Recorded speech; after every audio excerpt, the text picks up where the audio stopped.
présente, je m'appelle Justine, je suis étudiante d'échange aux États-Unis pour l'année 2024-2025 et je fais aussi partie de la team reporter ISPA, c'est-à-dire que tout au long de l'année, j'essaierai de faire des vidéos pour vous documenter mon année, pour vous raconter mes péripéties, pour vous faire des vlogs et pour vous en apprendre un peu plus sur la culture américaine.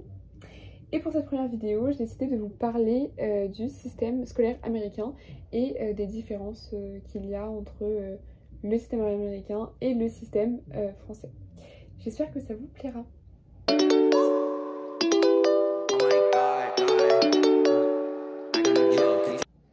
Du coup, j'ai complètement oublié de vous dire, mais moi je suis placée dans le Missouri, dans une ville qui s'appelle Washington. C'est une ville médium après, et qui se situe à 1 heure de Saint-Louis. Et je suis scolarisée à Washington High School, donc je porte actuellement le t-shirt, voilà.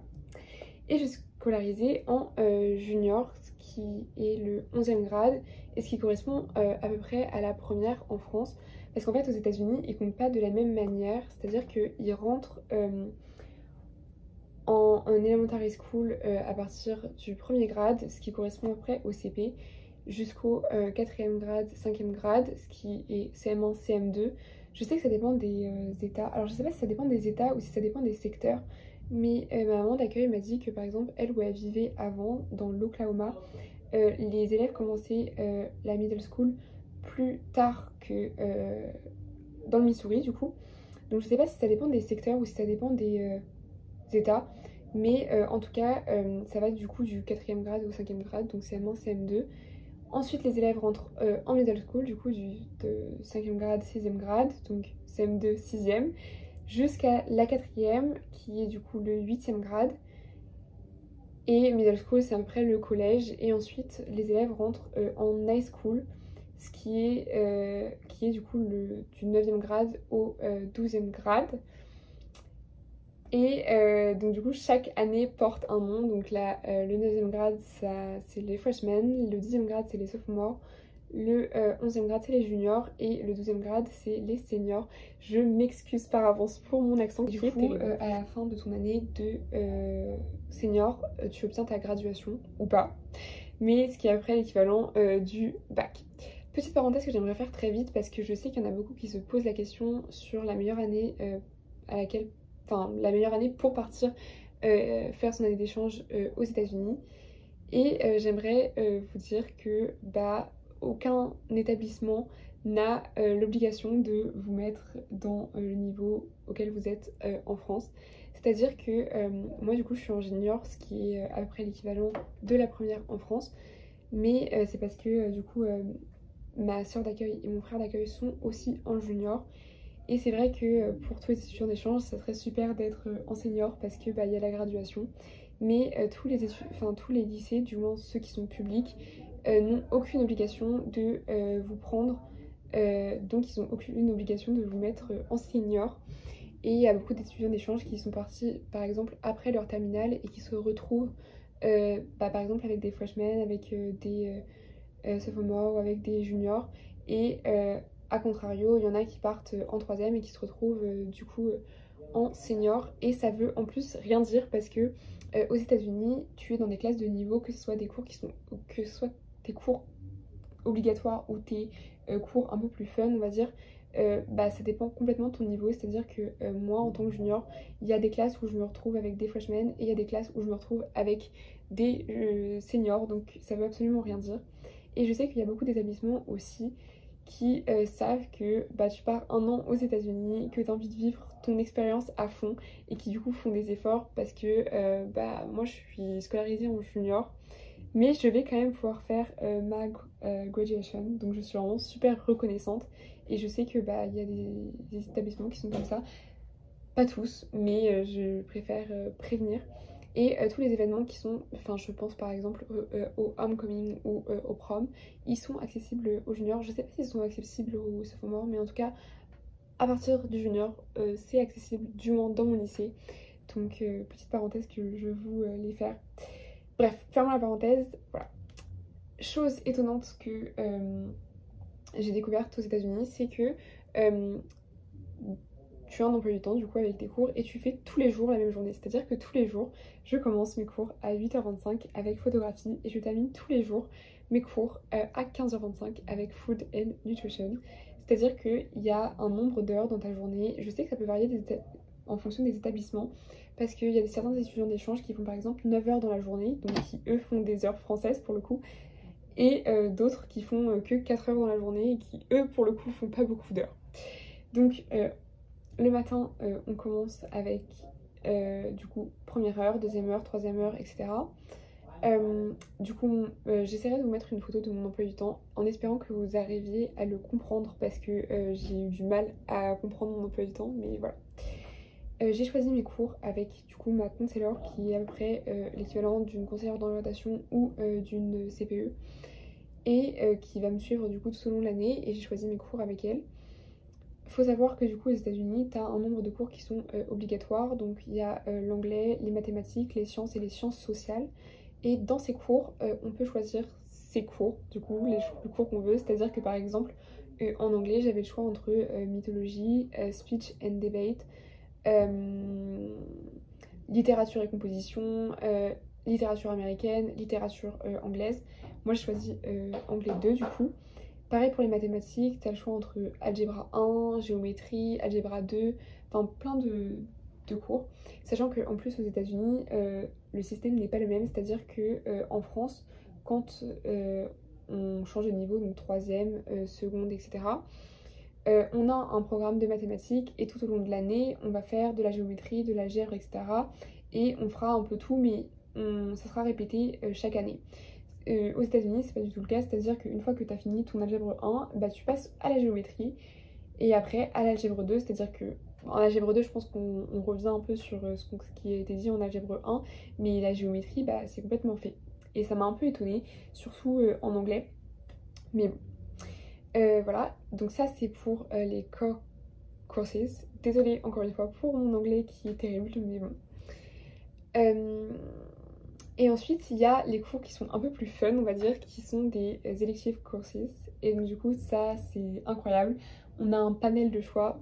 Je parle dans mon lycée parce que ça c'est la même chose. Je pense que ça peut varier en fonction des lycées, mais un panel de choix qui est assez conséquent. Et ces cours sont là pour développer un peu ta culture, développer un peu ton aspect artistique. Donc je sais que moi du coup j'ai choisi photographie, un cours avec que des étudiants d'échange pour pouvoir me permettre de faire mes devoirs avec un professeur. Et food and nutrition enfin c'est la cuisine quoi, on va cuisiner pour le premier semestre. Je reviendrai sur le système de semestre après parce que c'est aussi un aspect intéressant du système scolaire américain, mais je vous expliquerai plus après. Et y avait plein de choix. Au second trimestre, je ferai une introduction à l'art visuel et au design. Je ferai aussi du sport. Et il y a de la céramique, il y a plein de choses. Il y a de la science, mais que centrée sur les animaux. Enfin, franchement, c'est l'éclate un peu. Donc voilà pour les cours. Du coup on fait la même journée tous les jours et on n'a pas de récréation, ce qui m'a aussi un peu étonnée. Et on a un lunch mais que de 20 minutes. Ça m'a extrêmement étonnée et un peu choquée. C'est parce qu'en France, et je pense qu'en Europe de manière générale, on a beaucoup plus de temps, on a 1 heure voire 2 heures. Et là on a vraiment que 20 minutes et c'est un peu le moment où on se sociabilise un peu. Donc c'est vrai que moi ça m'a un peu étonnée. Donc pour le lunch, et du coup ils finissent les cours très tôt, très tôt, enfin très tôt, 15h25, mais c'est avec des cours qui sont plus cool. Et ils n'ont pas tant de devoirs que ça. Je sais que moi ça me prend un peu plus de temps parce que du coup l'anglais c'est pas ma première langue, donc du coup j'ai besoin d'un peu plus de temps pour comprendre et pour pouvoir faire mes devoirs, mais ils n'ont pas tant de devoirs que ça.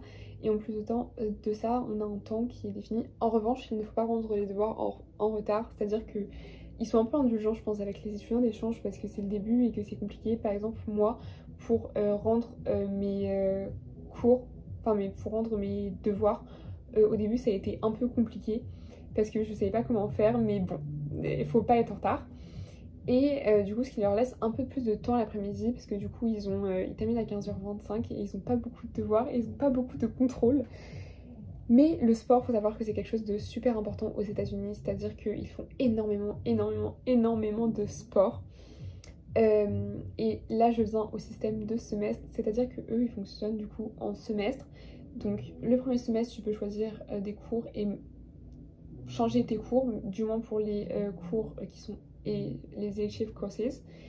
Et pareil pour le sport, c'est-à-dire que l'hiver il y a un certain nombre de sports.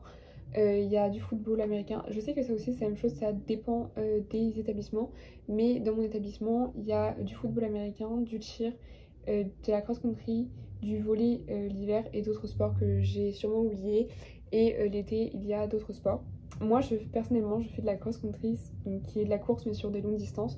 Donc, pour vous donner une idée, en général en meeting, on fait 3 miles, ce qui est pas mal. C'est pas de la longue distance, mais bref, donc c'est de la cross-country.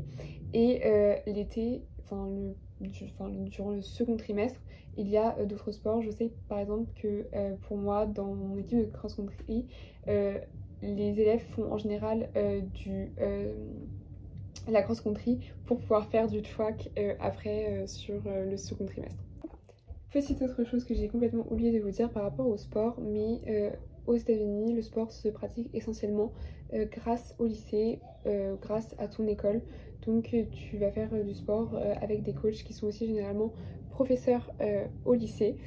Et tu vas faire ton sport du coup au lycée, donc football américain, volleyball, cross-country, etc.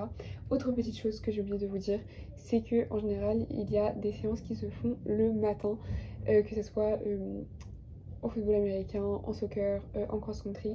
Moi je sais que personnellement j'ai 2 entraînements par semaine qui se font le matin de 6h30 à 7h30 avant les cours, et après on prend une douche et on va en cours.